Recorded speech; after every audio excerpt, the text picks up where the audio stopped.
दतिया में सियासी पारा चढ़ा हुआ है। हमारे साथ मौजूदा सरकार में गृह मंत्री नरोत्तम मिश्रा जी हैं, बीजेपी से उम्मीदवार हैं। नरोत्तम जी, 3 बार से आप लगातार जीत रहे हैं। इस बार फिर से मुकाबला उन्हीं राजेंद्र जी से है जिनको आपने 3 बार हराया है, लेकिन इस बार वो दावा कर रहे हैं कि बदलाव जनता चाह रही है।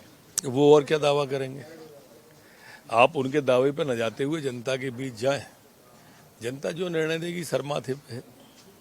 अच्छा, जनता के बीच आप जा भी रहे हैं, पिछले कुछ कामों का जिक्र करें तो वो कौन से काम हैं जिसके आधार पर ही आप ये कह सकें कि जनता दोबारा आपको प्यार करेगी, समर्थन करेगी, फिर से जिता के भेजेगी? मेरे ख्याल से आप जनता के बीच जाओगे तो वो काम भी बताएगी जनता, क्योंकि मेरा मानना है काम तो बोलता है, और इसलिए जनता अगर बोलती है तो उसको आधार माने आप। मैंने एक कार्यक्रम किया, लाइव टेलीकास्ट हुआ, और भारत एक्सप्रेस के उस कार्यक्रम में दोनों तरफ के लोग थे। आपके समर्थक भी थे, उनके समर्थक थे। आपके समर्थकों का कहना था कि आपने जनता के बीच काम किया है, इसलिए स्वाभाविक तौर से आपको फिर से जनता चुनेगी। दूसरी तरफ वो लोग थे, उनका ये कहना था कि जनता ये मानती है कि कहीं ना कहीं लगातार कोई जीतता है, कोई सरकार बनती है तो एक अहंकार आना स्वाभाविक बात होती है, इसलिए बदलाव होना चाहिए। भाई देखो, आप ना हमारे समर्थकों के पास जाओ ना उनके समर्थक के पास जाओ। आप मेरे से पूछोगे तो मैं कहूँगा मैं जीतूंगा, और उनसे कांग्रेस प्रत्याशी से पूछोगे तो वो बोलेगा मैं जीतूंगा। अच्छा ये है कि आप जनता से पूछें और फिर अपनी राय बनाएं और फिर लोगों को बताएं। नहीं, उसमें जनता भी थी। हालांकि मैं चंबल संभाग की बात करूं तो पिछले चुनाव में जो तस्वीर कुछ और थी, 34 सीटों में। 3 कारण थे यहाँ पे।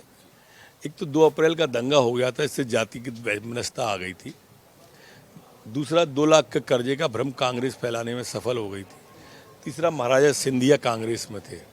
इस बार तीनों कारण नहीं है, और इसलिए आप उल्टा मान के चलना है इस बार। वो परिणाम आए तो मेरे से जरूर पूछना कि देखो ग्वालियर चंबल संभाग में उल्टा हुआ है या नहीं। मैं लगातार मध्य प्रदेश में ही विजिट करूंगा, घूम रहा हूं और आपसे फिर से संपर्क करूंगा, लेकिन महाराज के आने से कितना फर्क पड़ेगा? बहुत फर्क पड़ेगा, बड़े नेता हैं।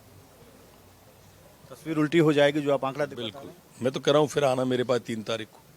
बहुत शुक्रिया आपका। नरोत्तम मिश्रा जी का कहना है कि उन्हें यकीन है, और वो दावा भी कर रहे हैं कि जनता के बीच उन्होंने काम किया है, इसलिए जनता फिर से एक बार उन्हें चुनकर विधानसभा भेजेगी।